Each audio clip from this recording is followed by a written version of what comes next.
So, yeah, that's the reason why I'm doing it.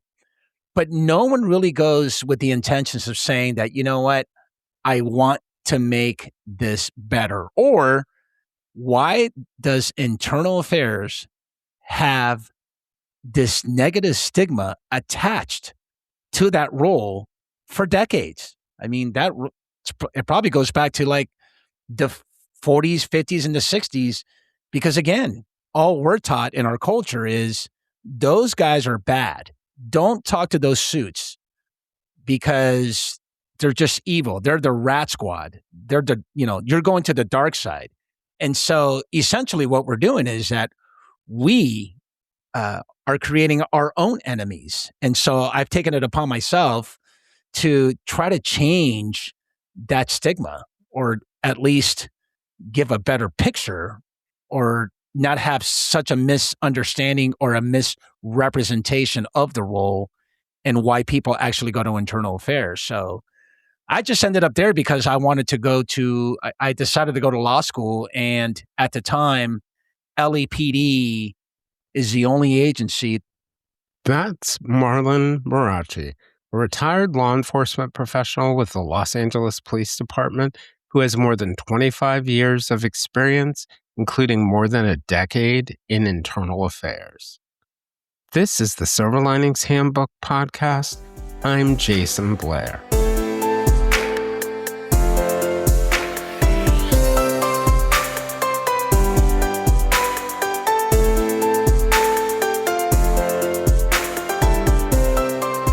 Marlon Marrache is a retired law enforcement professional with more than 25 years of experience, including 12 that were dedicated to examining, investigating, and adjudicating cases of police misconduct. He spent 24 years at the Los Angeles Police Department from 1998 to 2022. When I first heard of Marlon, I expected to find an internal affairs, tough-on-cops crusader. And there's no question that he opposes corruption and misconduct, but what I found was a much more nuanced view, one that involves sympathy for the officers, departments, communities they serve, the victims of crime, and the victims of police abuse. First, some background. Los Angeles grew explosively in the early 20th century, and the LAPD grew with it, but in many ways without the institutional maturity of older East Coast departments. The city was dominated by political machines and business elite, and early officers were poorly trained, poorly paid, and deeply entangled with local power brokers. Corruption was not incidental in the early LAPD. It was structural. Vice, gambling, and prostitution rings operated with police protection in an era that set the template for an LAPD that was both a police force and a political instrument. In many ways, the LAPD was a product of Los Angeles, where the local political leaders turned a blind eye and allowed organized crime figures like Mickey Cohn and Bugsy Siegel to operate openly from the 1920s to the 1940s. The department's public image was already fractured, admired for its toughness, distrusted for its role in politics, and for its corruption. Chief William Parker is the most consequential figure in the LAPD's history. He pushed for reforms to professionalize the force, centralize command, sever ties with political machines, and introduce stronger discipline. But Parker also embraced a militarized style of policing that left people with the impression that the LAPD treated minority communities as potential threats, and that the agency was insular and defensive. Despite Parker's reforms, the civil rights era led to a breakdown of trust. The Watts Uprising itself in 1965 was triggered by a California Highway Patrol officer's traffic stop. Then came the videotaped beating of Rodney King by LAPD officers in 1991 and their acquittals the next year, which triggered riots that led the president to invoke the Insurrection Act, and 10,000 armed officers, including those from the Army, Marine Corps, and California National Guard, were deployed to restore order. None of this helped the credibility of the LAPD, which was successfully questioned in the O.J. Simpson trial that happened afterwards. By the late 1990s, the Rampart scandal struck the department after the public became aware of widespread corruption in the anti-gang crash unit. Officers were implicated in beatings, shootings, evidence planning, and perjury, and more than 100 convictions were overturned. Ultimately, a federal consent decree was imposed that forced structural reforms. This is the LAPD that Marlon entered, admired for its crime reduction and investigative skills, feared for its excessive force, racial profiling, and militarized tactics, and distrusted for historical patterns. It was an era of deep reform that included the creation of the LAPD's Force Investigation Division, which has become a model for other agencies, and it is dedicated to investigating serious uses of force cases.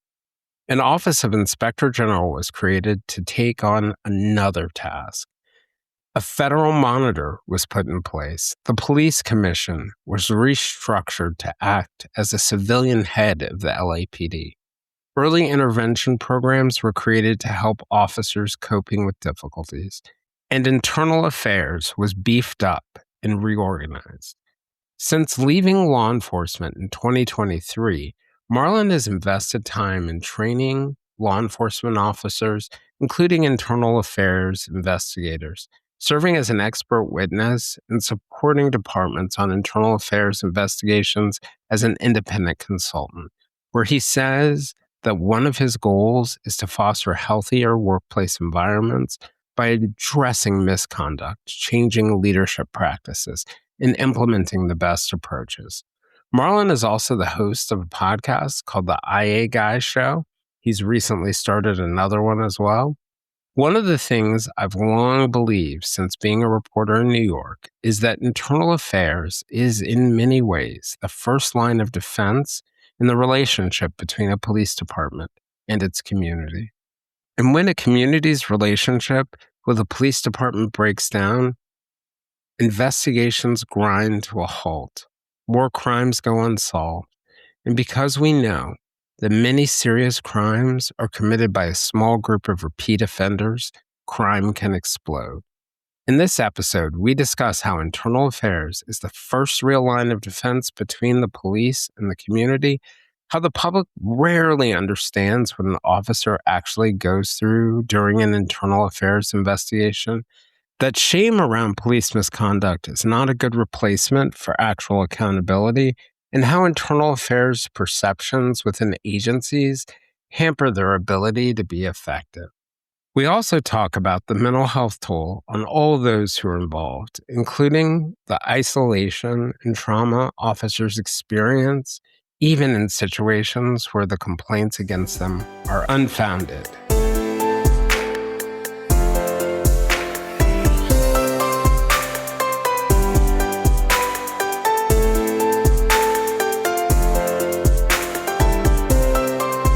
Hey, Marlon, I just wanted to thank you for joining me and just give you a little bit of background. I have been thinking for years that it would be really important to, on the podcast, we talk a lot about law enforcement. We talk to people, who are victims, who are, even people who have been suspects or have been convicted of things, and law enforcement officers of all sorts of stripes. But back in the day when I was a reporter in New York, one of the things that became really crystal clear to me was, we had like community relations, they called them community affairs officers and outreach and all these things that the NYPD did. But I realized over time, it's actually the internal affairs folks who are the first line of defense between any police department and its relationship with the community. And so I thought it would just be interesting to explore the workings of it, the role of it. And then someone let me know about you. And, I'm just grateful to have you on. I appreciate it. Hey, thank you so much for inviting me, Jason. I really appreciate it. And let's talk about a law enforcement function that is not talked about enough. One, two, it's very, very taboo in our culture. And when I say that, I mean that when an officer gets accused of any wrongdoing, some of it's probably serious wrongdoing, for whatever reason, we don't like, I suppose I know the reason, which is it's just in our culture, we don't like talking about getting in trouble, but we just don't do enough to talk about the accountability that comes with, hey, yeah, I've been accused of some wrongdoing and maybe I could have, you know, done things different. And so what ends up happening is the public, like you just mentioned, the community doesn't really even know what a cop goes through this whole internal affairs process, this whole disciplinary machine, if you will. And of course, there's different systems and practices in place throughout the nation from one department to another. So, yeah, I'm looking forward to letting you know about what is internal affairs and what happens when you investigate an officer for some wrongdoing and the outcome. I think that's more important than anything too is what the officer actually goes through. And so, yeah, thanks for having me on. I appreciate it. With so many options, why choose Arizona State University? For me, the only online option was ASU because of the quality. Their faculty was really involved with their students and care about your personal journey. The dedication to my personal development from my professors, that's been extremely valuable to me. Earn your degree from the nation's most innovative university. Online. That's a degree better. Explore more than 350 plus undergraduate, graduate, and certificate programs at asuonline.asu.edu. And just in listening to you and just thinking about it in general, I do think you're right. We don't like to talk about it when someone does something wrong. I think, whether you're a police officer or even people in the community kind of shy away from it. And Right. in communities, we often turn the officers themselves into these sort of, you're either a hero or a villain. There's not much in between, but the reality is that police officers, just like everyone else, Right. are human. And I Yes. think there's something about that. I had a LAPD psychologist on a couple years ago, and I really think there is something about that. One of the things that she talked about was her own experience. She had been in a situation where she and her partner had gone to a house. I think it may have been, I don't think it was a domestic violence call, but it was something, some suspicious person kind of call. And it was at night. And then all of a sudden, they knocked on the door and a guy came out blazing. And they had to run. It was frightening. They were fearful he was following them through the backyards. And she talked about how it changed her. And it really changed her. And a lot of her work right now is helping with the well-being of officers. And so I don't want to shy away from this part of it too, which is officers are human as well. And there's probably a lot that we ignore around prevention that would probably prevent things from ever getting to the point where anyone's getting investigated or there's brutality or other things like that. Right. So let me pick up from that particular angle, if you will. There is a lot of situations where we today, right, in 2026, we consider to be traumatic and we want the mental well-being of officers to be at the upfront. And of course, we think about, a suicide by cop, or maybe you losing your partner that got killed in the line of duty, an officer that, for whatever reason, gets involved in alcohol abuse, drug abuse. And again, to your point that you were talking earlier, is all this trauma, right? You experience all this trauma, you develop this PTSD. And so here I am seeking help, to be able to talk to someone about all these traumatic events that have occurred during my police career. But you know what? What no one really talks about is when you go through an internal affairs investigation. Here I am as the officer of the year. I just got done solving this really important sensationalized murder, or I'm out in the streets and I get involved in an officer-involved shooting. We call them OISs. and I save the day, right? I protect and serve, and I do this heroic act. But for whatever reason, the department wants to scrutinize me and pass judgment on my tactics or things that I did that led up all the way to when I engage in deadly force. And I'm just giving you just an example of a critical incident. But it can be anything. It can be a public complaint where the officer is accused of policy violations, neglecting their duties, maybe even a criminal offense. And all of a sudden, I'm ostracized, right? I'm in the island all by myself because now everybody's looking at me as if I'm the suspect. And by the way, I've been ordered not to talk about this incident because if I do, then I can be charged with insubordination. And so you start developing this stress from just within. And guess what? No one's putting this disciplinary category on the shelf with all the other traumatic events, suicidal ideations, officers killed in the line of duty. Because when you think about mental wellness, right, or when you think about officers suffering from, all these trauma, we don't think about discipline. We don't think about our bosses, going against us and passing judgment and scrutinizing for every single little tactic that I did when I got involved in that critical incident. And so now here we are in 2026, and it's in the upfront. It's there. It's in that shelf along with all the other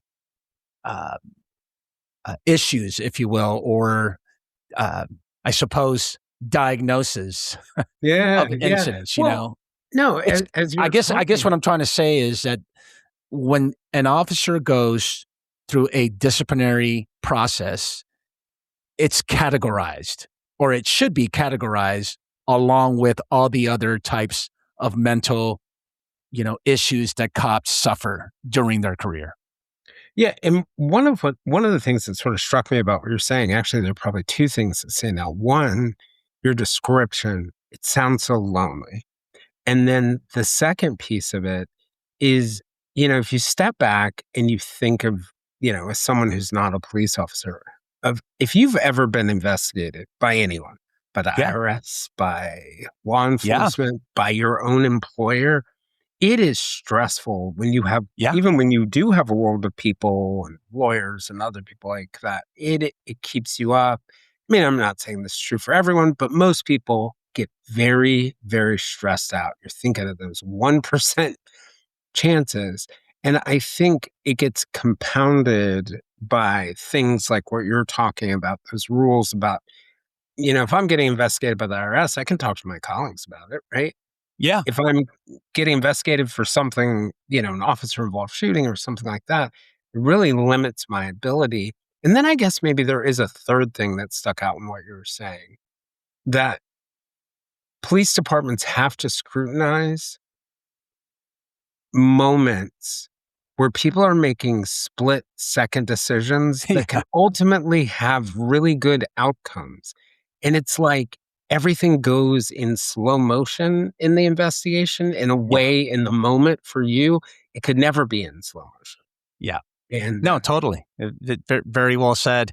And another thing I want to point out also is that the majority of your audience, I should say the majority of your audience, would probably think of internal affairs, something along the lines like, hey, we cover for each other, right? Or they're just, they're real bad.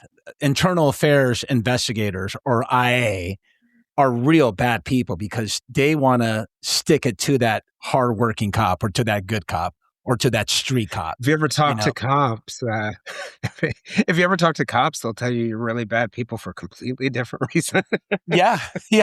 I mean, so I think the reality. But the thing is that we get this internal affairs image, vision from the movies and TV shows. And those two in particular depict, like an IA investigator or someone who works IA, like, oh, yeah, we're going after you. We're going to catch you doing something dirty. Or they're going to say, well, even if you do something dirty and you catch and you happen to be like the chief's, boy or, their best friend, their colleague, or their classmate, right? You guys graduate and you guys are, he's the uncle of he's a godfather of your kids and you guys are pretty tight. Well, guess what? I'm going to cover for him, and sweep it under the rug. And those are the kind of images that people get of internal affairs. So there's this like mystification of the role. And what I've done, and if I may plug in my internal affairs podcast that I started 2 years ago, is to kind of demystify all that. Like, hey, let me kind of explain to you and bring in guests to talk about what the process is like from an investigator's lens, from an adjudicator's lens, from an accused lens, right? But I haven't had a civilian or someone who's made a complaint on my show yet to say, hey, Marlon, you know what? I got pulled over and these cops treated me like shit. And let me tell you what happened. I haven't had that guest yet, but I plan to. And I hope I do. Yeah. Oh, no, absolutely. Maybe one's listening that can give Marlon a call or email. Yeah, but you know what, Jason, what I've realized also, if I may interject, what I've also realized is that even if I walk into the front lobby of a police station and say, hey, I want to make a complaint against these officers because the way they treated me, they were rude, disrespectful, et cetera, or in that traffic stop, hey, let me get your supervisor here. I want to talk to your sergeant. Even then, the sergeant rolls out, or you go to the front lobby, sergeant gets requested, and here's the sergeant pretty much talking to the citizen, right, making a complaint. And they're telling them this whole story that happened with the cops, how they were rude, disrespectful, and, just you can only imagine what people actually make complaints about. Just use your imagination. I can tell you that they complain about everything, and there's no sense of accountability, right? Yeah. What I should say is that, but it's all complaints, though. Yeah. Like all complaints, whether it's a complaint about a police officer, it's very funny to me the way that this plays out and how a different approach really works well. When people complain about things, it's almost like they become prosecutors and they feel like they need to make their case as opposed to be like. Well, they need to be heard for sure, 100%. But I've also found if you really want to have a complaint addressed, whether I'm complaining about something at a restaurant or somewhere else, and I'm unlikely to complain about anything, the first way to really get the attention of someone when you're making a complaint is to say, hey, look, I know I did this wrong. Do you know what I mean? Yeah. Like own your part of it, and then they're just shocked and listening. Yeah, no, for sure. I mean, look, when I teach internal affairs, I always use this scenario where the sergeant is at the local Starbucks or going to 7-Eleven and getting a cup of coffee, and all of a sudden he gets flagged down by Mr. Johnson. And Mr. Johnson says, you know what, Sarge, I just saw these two officers down the street. They pulled someone over and they took him out of the car and threw him up against the wall. I felt that was very excessive, and they were yelling at him. Okay, cool. Mr. Johnson, give me your information. Give me about 24, 48 hours to, do an inquiry, to a preliminary investigation. I'll get back to you. And so the sergeant goes and watches the entire body-worn video of that incident. And guess what? That never happened. None of it. And so you call Mr. Johnson back and say, Mr. Johnson, would you come meet me at the station? Goes to the station and you say, Mr. Johnson, you know what you actually describe, with all due respect, it didn't happen. So if you like, we can watch the body-worn video together, because I'm missing what it is that you're complaining about. And of course, this is the third party complaint. Right. And so guess what happens? Mr. Johnson just kind of moonwalks out of the lobby and just says later. And so the point I'm trying to raise, and you can kind of quote me on this, when I was in internal affairs from 2011 to 2015 in the Los Angeles Police Department, where I did 24 years with the LAPD, we had over 3,000 public complaints that year. I think now it's probably up to 4,000 or 5,000. However, 96.4, so essentially it's about 97% of all those public complaints were adjudicated as unfounded, which means that it never occurred. Now, here's the punchline. We send out a letter for every complaint that gets adjudicated and closed, and it gets mailed to whatever address that they gave us on the intake, when we met with Mr. Johnson. That letter gets sent. Now, whether they actually went to go check their mail, opened up the letter, I don't know what the stats on that is, but I can tell you that I've been doing this since 2008, and I have never gotten a call from a citizen, right, to say, hey, I want to talk about that complaint that I made about 8 months ago or 6 months ago. Can we please have a cup of coffee and talk? Because it says here you guys investigated it and it was adjudicated as unfounded. So what does that mean? I have concerns. Not one. So you know what that tells me? That tells me a couple of things. One, that if we're going to hold the officer accountable of some wrongdoing, yeah, we investigated that. But we should also hold you accountable for not really caring about it. So what does that mean? It means that, I don't know, maybe you just wanted to vent. Yeah, that a lot of complaints are heat of the moment. They're frivolous. Heat of the moment venting, if that. Yeah, they're venting, free of the moment. And it's the perception that you have for law enforcement. Maybe you don't like cops. And you just decided to just make a frivolous complaint about a cop. But this is what I always say is, even if you don't like cops and you want to make, these allegations that have no merit whatsoever, you know what? One day you're going to call 911 and guess who's coming to help you?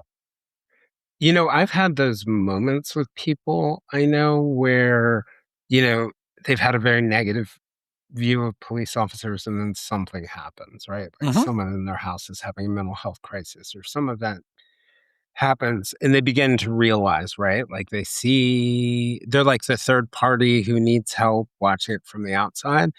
And I think it can shift perceptions. There's something you said before about like internal affairs kind of getting labeled as, you know, in the bag for the cops. And I don't know if this is your experience. This was an interesting experience for me personally and I want to just ask you about this.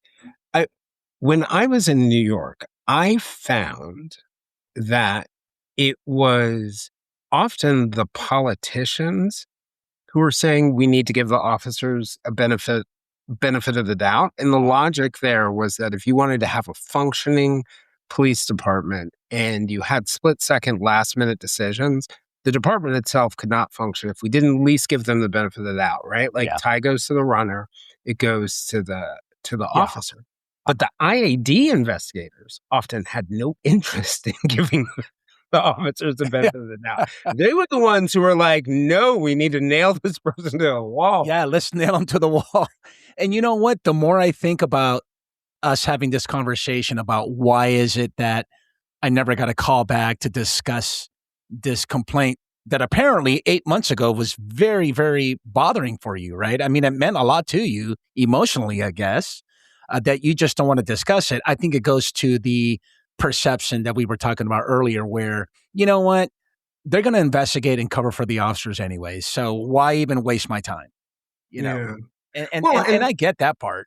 But I also think this is part of the reason why conversations like this are so important. Yeah. Because I think, within internal affairs departments, like any police department, like any organization in the world, I'm sure there are great people. There are horrible people. There are people who are very good at their jobs or people who are bad at their jobs. Yeah. There are a couple bad apples in the corner. Correct. Somewhere, and it's like anywhere. But I have a feeling, at least my feeling is that people who dedicate themselves to this kind of work and really enthusiastically get into internal affairs work, they care about a couple things. They care about the integrity of the department. They care about the complaints. It may be frustrating, it may be annoying. Yeah. But you had mentioned before we started recording that you when you were 12, you came over from Peru and your mom had moved here, and I'm just curious how you got from that point to getting sort of like an interest in going into law enforcement. And then, you came into the LAPD at a really interesting time, 1998. There was a lot going on in the decade before that. Yeah, there Um, was. and then how ultimately internal affairs? Well, I owe my illustrious, noble profession to my best friend, Rick Krinsky. So I got to give a shout out to my bestie, if you will. He was the one that influenced me to come on the job. I was in the United States Navy and I did not want to reenlist. And my best friend, Rick, was already a year and a half, 2 years into being a police officer with the LAPD. Mm. And so, him and I are, you know, thick as thieves, man. We did everything together. So from the age of 17, high school, all the way to 24 years old before I joined the Navy for 7 years strong, Rick and I and my other best friend, Quincy, but of course, Rick was the major influence because he decided to be a cop. We would surf, work out, go clubbing, and work, get off at 5 p.m. and just do everything like two brothers would. So brotherhood is super strong. They used to have that saying, monkey see, monkey do. I'm a true believer that your peer influence has such a major impact on your career choices, right? As you're going through your journey. I mean, if you have friends who are going to aspire to succeed in any profession, guess what? So are you, for the most part. And so I owe everything to Rick Krinsky and my other friend Quincy, but more Rick because he decided to become a police officer. So that's how that happened. How internal affairs happen, another interesting question. If your audience is law enforcement, anyone who's actually in law enforcement will tell you the following. I don't think anybody has an aspiration or like they're motivated to go to internal affairs. That would Like be an no one interesting when they person. promote to sergeant, no one when they promote to sergeant say, "Oh my God, I can't wait to go to IA." That is a very undesirable position, and it's what I've learned because I've had 260 guests in this podcast is that it's a very, as much as I don't like to say this, but it's a very self-serving assignment, meaning if I go to internal affairs, I'm going to get that feather in the cap because I need this to promote to lieutenant. Right. Or, you know what? Oh, I'm going to be off the streets and I'm not going to work graveyards anymore. This is going to be a cush job because I can just work on a 4-10 schedule Monday through Thursday from 6 to 4. And guess what? I get weekends off. And sometimes I get to work from home, telecommute, and it's really good for the family. So, yeah, that's the reason why I'm doing it. But no one really goes with the intentions of saying that, you know what, I want to make this better. Or why does internal affairs have this negative stigma attached to that role for decades? I mean, it probably goes back to like the 40s, 50s, and the 60s, because again, all we're taught in our culture is those guys are bad.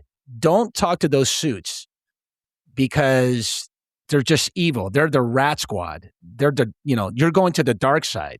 And so essentially what we're doing is that we are creating our own enemies. And so I've taken it upon myself to try to change that stigma, or at least give a better picture, or not have such a misunderstanding or a misrepresentation of the role and why people actually go to internal affairs. So I just ended up there because I wanted to I decided to go to law school. And at the time, LAPD is the only agency that has like this arbitration civil service appeal process.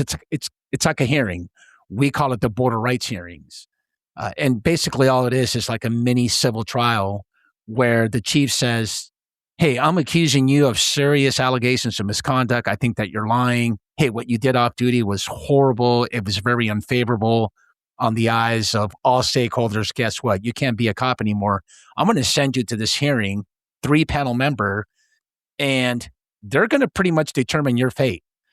And so I'm either going to agree or disagree with their recommended penalty, given the fact that you're found guilty on these charges, right, on these allegations.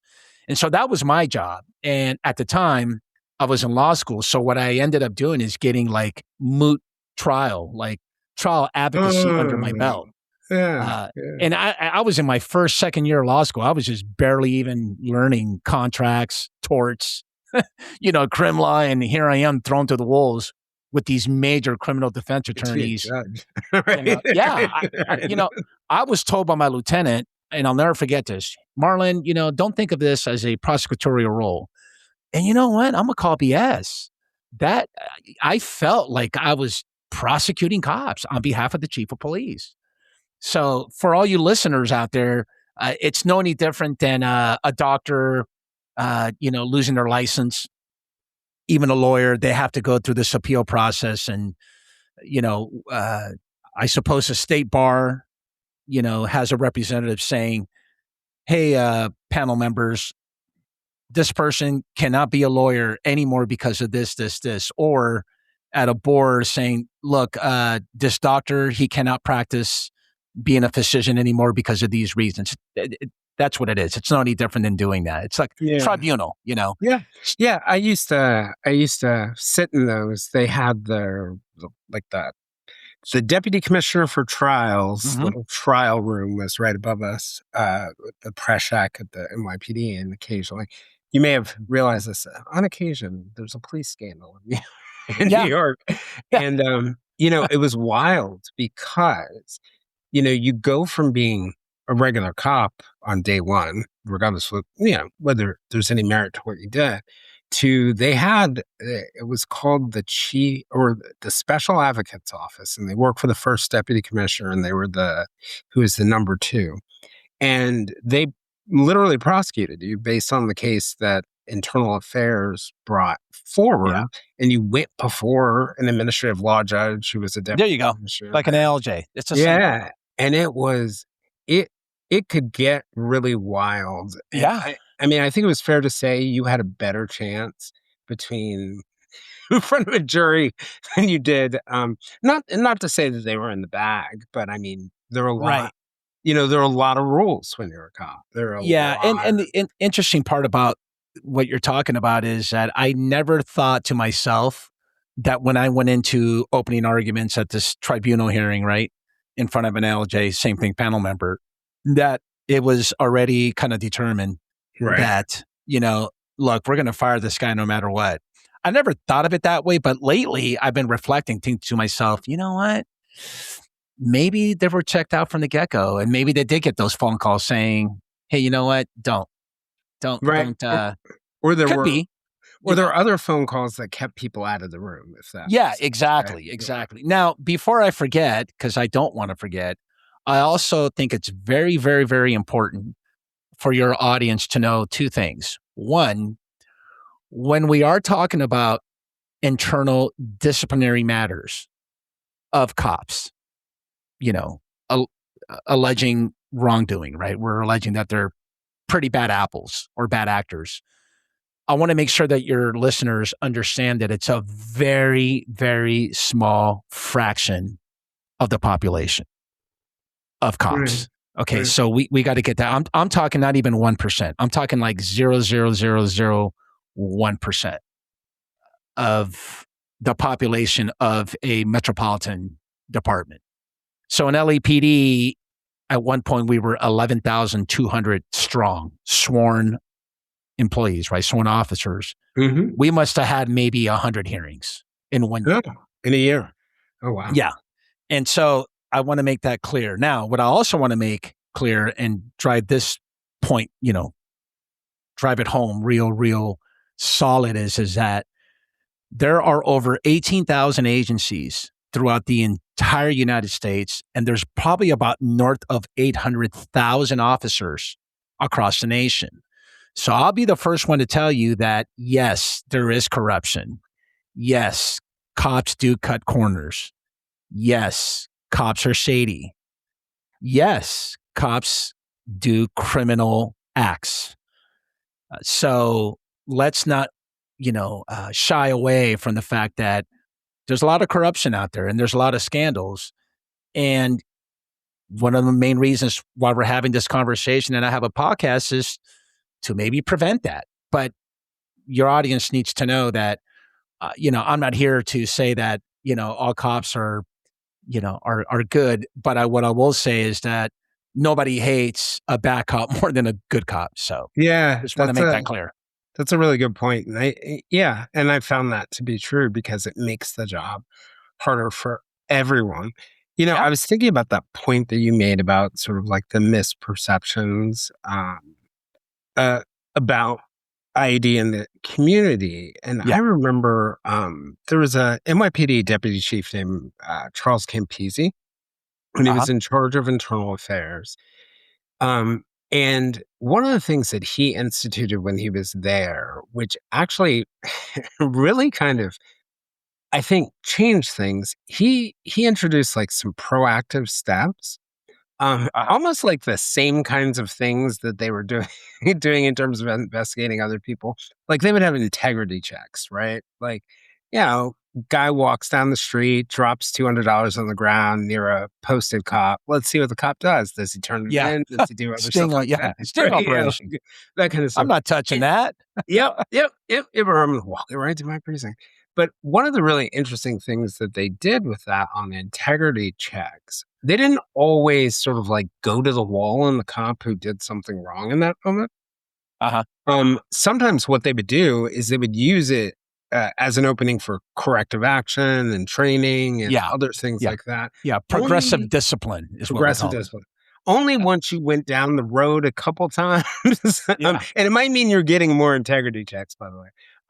But once you went down the road a couple times, you'd be in trouble. And I wonder, for internal affairs, is it like the thing in the general population where, like, 20% of the criminals are committing 80% of the crimes? Yeah. Or like, do you have frequent flyers in IID? Yeah, no, interesting you say that. I've in the border rights hearings that I've had, I've done about 30 of them, right? And 5 of them out of the 30 were fired. They were found guilty and terminated for dishonesty, false statements, misleading statements, stuff like that. Serious stuff. They lied.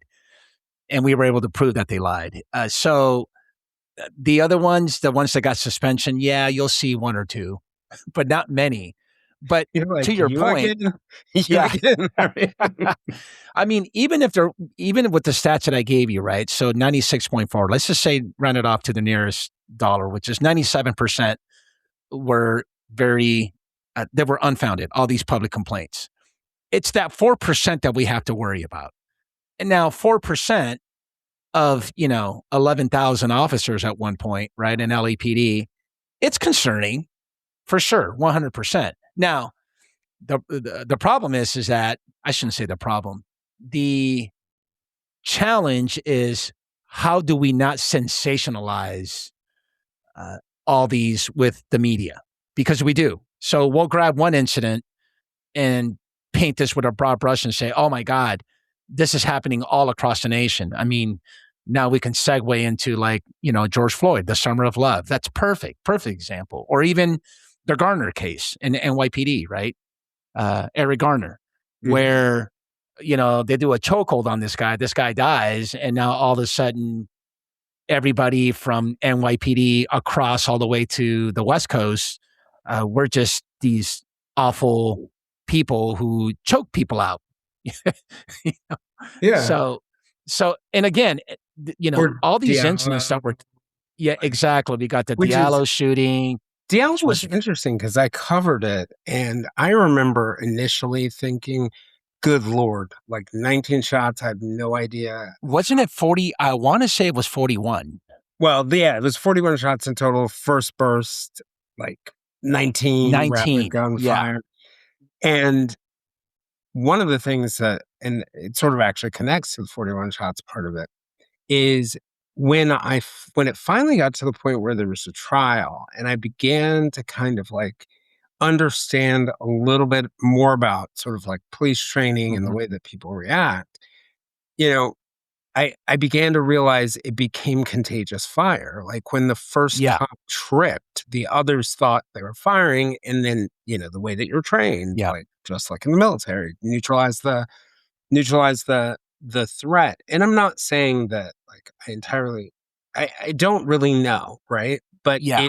I think paying attention to it really helped me separate incidents like Eric Garner or Sean Bell or Yeah. Diallo from the Abner Louima Justin Volpe Yeah. attack, where he attacked him Yeah. with the plunger, or the Baltimore Gun Trace Task Force, Yeah. or something like the crash unit in the LAPD, where people are clearly, deliberately, intentionally violating Yeah.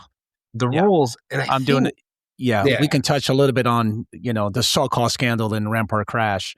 yeah, But it, going back to Diallo, you're going to be the first host where I get some clarification, because for the last 6 months to a year, I've been doing, guest appearances, and I've gotten my timelines completely wrong.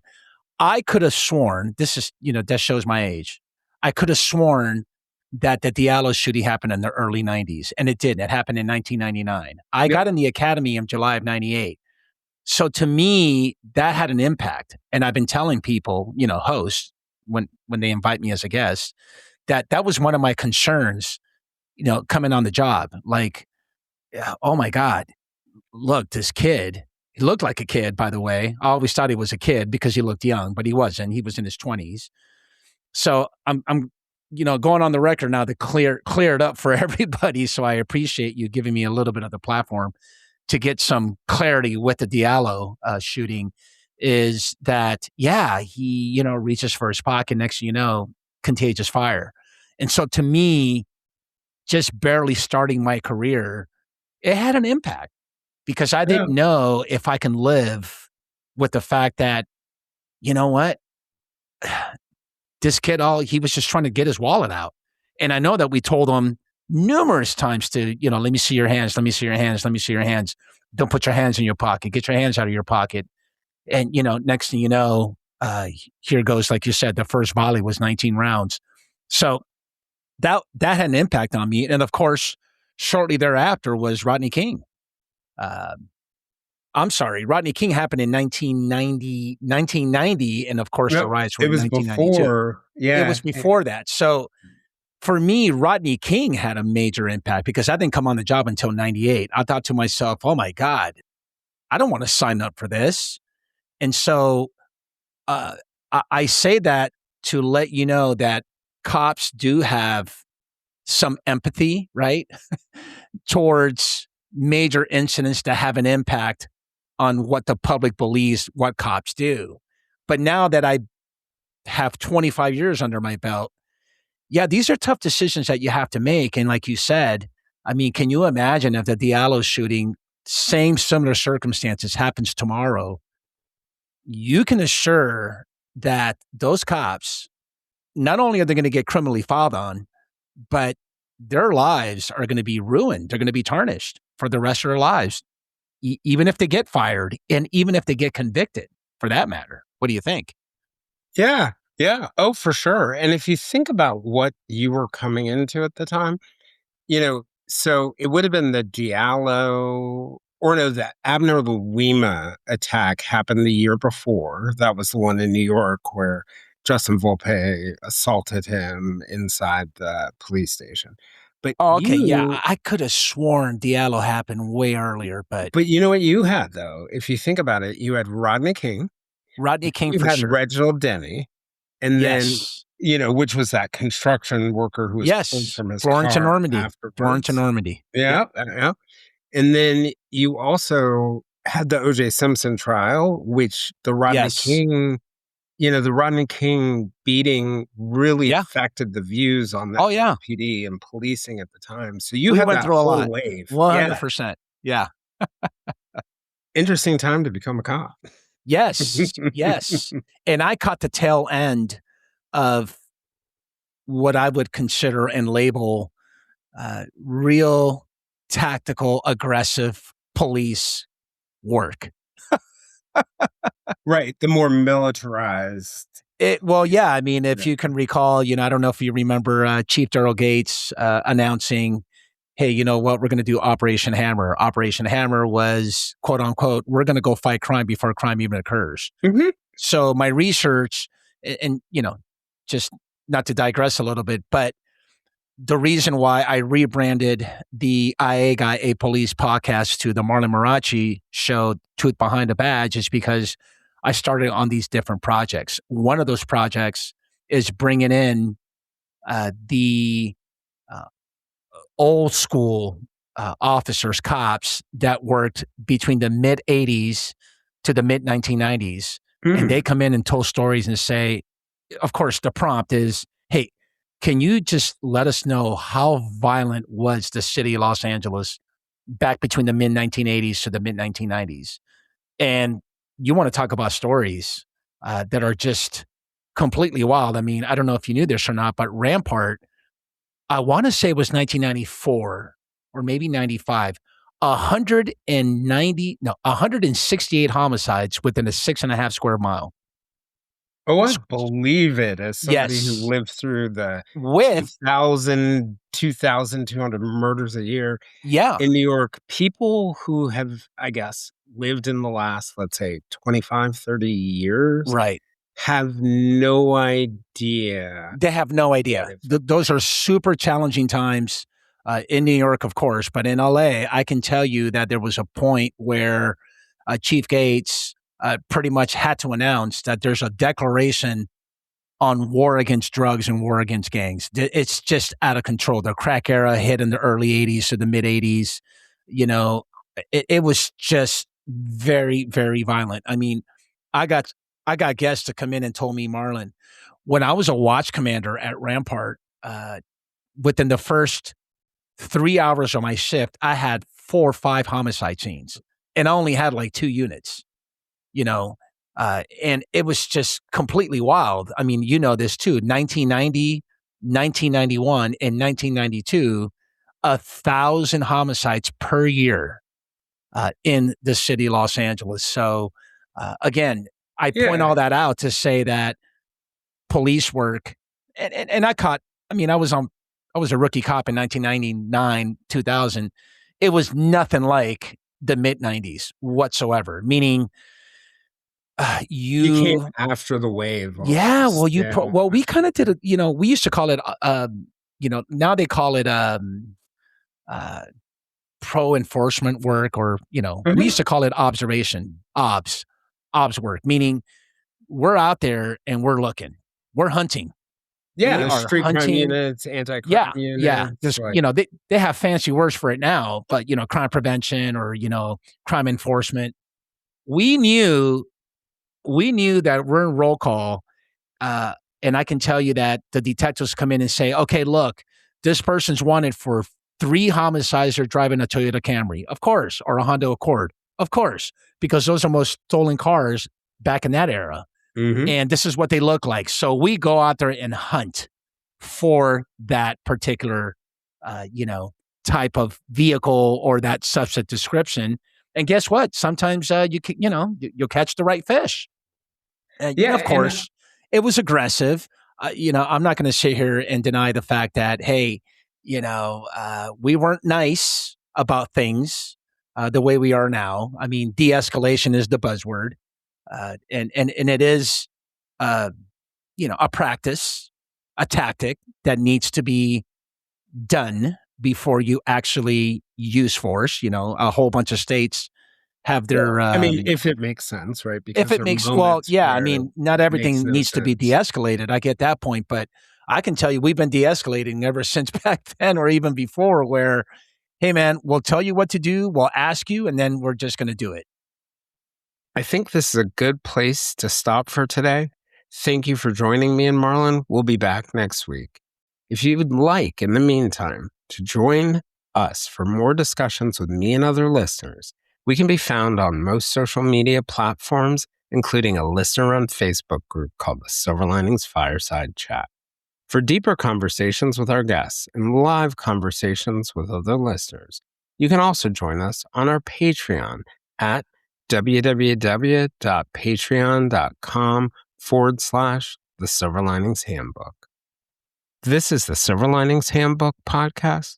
I'm Jason Blair. We'll see you guys all again next week.